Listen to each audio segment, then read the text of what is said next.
Well, it originally started Evans Scholar selection meeting that was held at Cherry Hills in February of 2010. And John Kaskowski, the CEO of Western Golf Association, who runs and operates the BMW Championship, was meeting with John Ogden and I in the men's grill at Cherry Hills the night before the selection meeting. And frankly, John popped the question, do you think Cherry Hills would ever have an interest in hosting the BMW Championship? And John looked at me and I looked at John. And frankly, we didn't know. And over the course of the next year and a half, we really got to the answer. The answer, as everyone and his dog now knows, was a resounding yes. 4.5 years later, Cherry Hills would stage Colorado's first PGA Tour event in 8 years. More than 126,000 spectators flocked to the BMW Championship, the penultimate event in the FedEx Cup playoffs. Billy Horschel won it with a 4-round total of 14 under, but the event represented an even greater triumph for fans, Colorado Golf, Cherry Hills, and the event's sole beneficiary, the Chick Evans Caddy Scholarship Program. And the man driving it all was a former Evans Scholar, General Chairman George Solich. George spoke about the Evans Scholar constantly in the board meetings and the executive committee meetings. You could tell it meant a lot to him. It meant a lot his upbringing as a young caddy in Colorado Springs. As far as continuing to raise money, George, that was his primary goal, was to raise money for the Evans Scholar Fund. He was the visionary, the leader, the guy that made it happen. And he made it very clear, the very first meeting, right here at Cherry Hills Country Club, he said, this is going to be the best BMW Championship ever. And how we're going to define that is very simple. We're going to raise more money for the Evans Scholar Foundation than ever has been raised in the history of this tournament. Sure enough, the event would raise $3.5 million for the Evans Scholarships, the most in the event's history. The one thing that stands out in my mind about working with George was he wanted to make sure the experience was a great experience for every group, especially the caddies.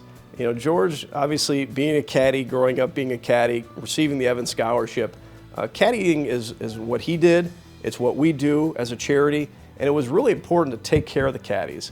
And so I can remember many meetings of talking with George and what can we do to make sure that the caddies have the best possible experience. I think the BMW Championship was the perfect event for George, just for the fact there's so many different entities. Where we host the U.S. Amateur, it's just Cherry Hills and the USGA, where this one you had the WGA, who was the host organization, the PGA Tour, the BMW, who's a sponsor of the championship, as well as they're represented by Octagon Sports, who does their marketing, and then Cherry Hills is the host club. You have a lot of different entities, and that's what George was so good about. You needed one individual who could bring all those different entities together, and that was George.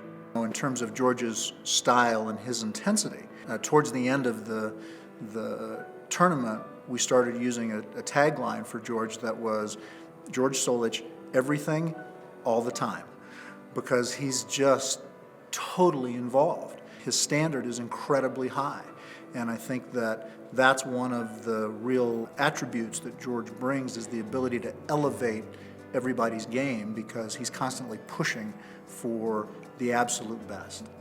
George's high, exacting standards resulted not only in a windfall for the Evans Scholars, the PGA Tour recognized the BMW Championship as its tournament of the year. My memory is going in the locker room on the last day and speaking with Ben Crane, and him telling me that to a man in the locker room, players, it was, to him and most of the players, it was a top 2 tournament for the whole year. And to a man in the locker room, it was one of the top 5 tournaments of the year. Will the BMW Championship come back to Cherry Hills Country Club? I know the BMW Championship, the Western Golf Association, would love to be back in Colorado. And it takes a lot of sacrifice from the members of the club, as well it does for George. I mean, from what he did, he sacrificed 3 years of his life, or 4 years of his life, to put this championship on. I have no doubt that it will be back. You know, I think I certainly would serve as a very positive mentor for somebody, but to carve, 3 years out to do it again, we'll see. Setting a Western Open BMW Championship record for fundraising was the latest manifestation of George's philanthropic largesse. Over the course of the last few years, he co-founded, with his brother Jeff, the Solich Caddy and Leadership Program at Common Ground Golf Course and founded the Colorado Golf Foundation with a lead gift of $2 million. I think the reason George is made such a great impact on golf is probably two things: passion and generosity. I've never met anybody more passionate than George Solich. There's a fire burning in him that just is, it's unique. It's a rare thing. You pair that with generosity and an incredible desire to give forward, to pay it forward, as they say. You've got an amazing combination. Caddying is at the epicenter of that passion. The game of golf, and I mean this sincerely, is fortunate to have somebody with that level of charisma, passion, and generosity to make sure the caddy is not forgotten. The Board of Directors of the Colorado Golf Hall of Fame congratulates George Solich on being its Golf Person of the Year.